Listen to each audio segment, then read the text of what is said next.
ছোট দোকানে fuel dispenser থেকে জ্বালানি দেয়া হচ্ছে যানবাহনে, ফিলিং স্টেশনের মতো বিক্রি করা হচ্ছে পেট্রোল ও অকটেন।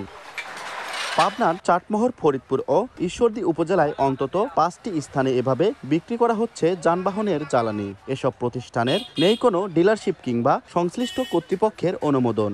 দাহ্য পদার্থ মজুত করায় তৈরি হয়েছে নিরাপত্তা ঝুঁকি। বড় কোনো দুর্ঘটনার আগেই ব্যবস্থা নেওয়ার দাবি এলাকাবাসীর। এই ধরনের অবৈধ ব্যবসা থেকে মানুষকে দূরে থাকার জন্য আপনাদের প্রচেষ্টা, এবং আমি জেলা প্রশাসনকে আমি বিনয়ের সাথে বলবো যে তারা ব্যবস্থা নেবে। এটা একদিকে ঝুঁকিপূর্ণ এবং এটা ব্যবসায়ীদের জন্য ক্ষতিকর। আমরা মনে করি যে এই ধরনের পেট্রোল পাম্পগুলো অবিলম্বে চিহ্নিত করে বন্ধ করে দেওয়া উচিত।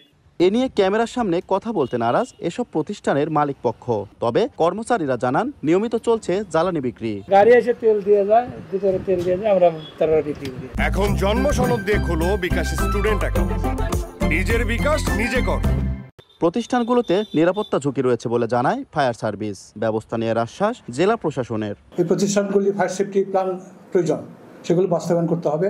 ঝুঁকিপূর্ণ হলে প্রশাসনিক ব্যবস্থা নেওয়া উচিত। সরেজমিনে আমরা তদন্ত করি, এটি যদি অবৈধ এ ধরনের কোনো তথ্য পাওয়া যায় আমরা তার বিরুদ্ধে আইনানুগ ব্যবস্থা নিই। প্রতিটি দোকানে দৈনিক গড়ে 200 লিটার জ্বালানি তেল বিক্রি করা হয়। সবুজ মোল্লা, সময় সংবাদ, পাবনা।